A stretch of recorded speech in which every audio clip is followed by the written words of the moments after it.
বারবার এই যে আপনার তাসাউদে পড়ে এরকম করতে হবে না, একবার খালি আসাদুল্লাহ ইলাহা ইল্লাল্লাহ বলতে হবে?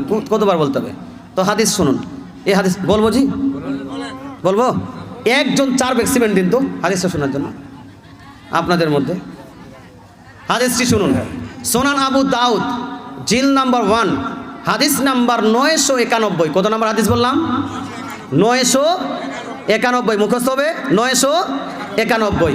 এই 991 হাদিসের মধ্যে হাদিসের সনদ হলো সহিহ এবং হাসান। নবীজি সাল্লাল্লাহু আলাইহি ওয়াসাল্লামের প্যারা সাহাবী আব্দুল্লাহ বিন জুবাইর রাদিয়াল্লাহু তাআলা বলেন, কানা রাসূলুল্লাহ সাল্লাল্লাহু আলাইহি ওয়াসাল্লাম ইউশিরু বিউসবিহি ইদা দাআ। নবীজি সাল্লাল্লাহু আলাইহি ওয়াসাল্লাম প্রসঙ্গে তিনি বলেন যে নবীজি সাল্লাল্লাহু আলাইহি ওয়াসাল্লাম যখন তাসাউদে বসতেন তো নিজের আঙ্গুল দিয়ে ইশারা করতেন। কি করতেন ভাই? আঙ্গুল দিয়ে ইশারা করতেন। মুসলমান আঙ্গুল দিয়ে ইশারা, ইশারা কেমন করে হয়? দুইজন বন্ধু চাঁদ দেখতে গেছে, প্রথম রমজানের চাঁদ উঠেছে, চাঁদ দেখতে গেছে। একজন বন্ধু চাঁদ দেখতে পেয়েছে, আরেকজন বন্ধু চাঁদ দেখতে পায়নি।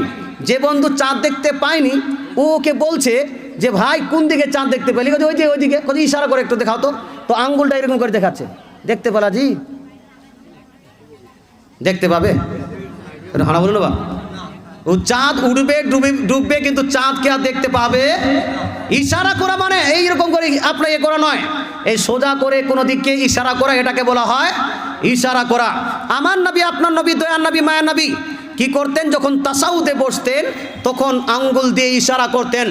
আগে হাদিসের মধ্যে আছে ওয়ালা ইউহাররিকুহা, হাররাকা ইউহাররিকু মানে হিলানো, হাররাকা ইউহাররিকু মানে হলো উঠানামা করা। সাহাবী স্পষ্ট ভাষায় ইরশাদ করেন ওয়ালা ইউহাররিকুহা, নবীজি আঙ্গুল দিয়ে তাসাউদের সময় ইশারা করতেন আর আঙ্গুলটাকে হিলাহিলি করতেন না। জোরে বলেন সুবহানাল্লাহ। আঙ্গুলকে হিলাহিলি করতেন না।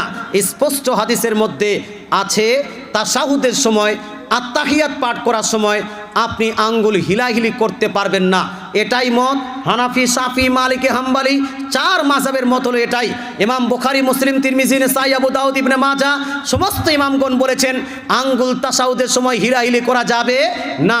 এটা সবাই করত, কিন্তু ইদানিং 5 থেকে 7 বছর আগে থেকে এই আঙ্গুল হিলাহিলি শুরু হয়ে গেছে। হয়েছে কি হয়নি ভাই? হয়েছে না? আল্লাহ তাআলা আমাদেরকে এই কাজ থেকে দূরে রাখুক। তাশাহুদ পাঠ করবেন, আত্তাহিয়াত পাঠ করবেন, সেখানে শুধু ইশারা করবেন, আঙ্গুল হিলানো যাবে না।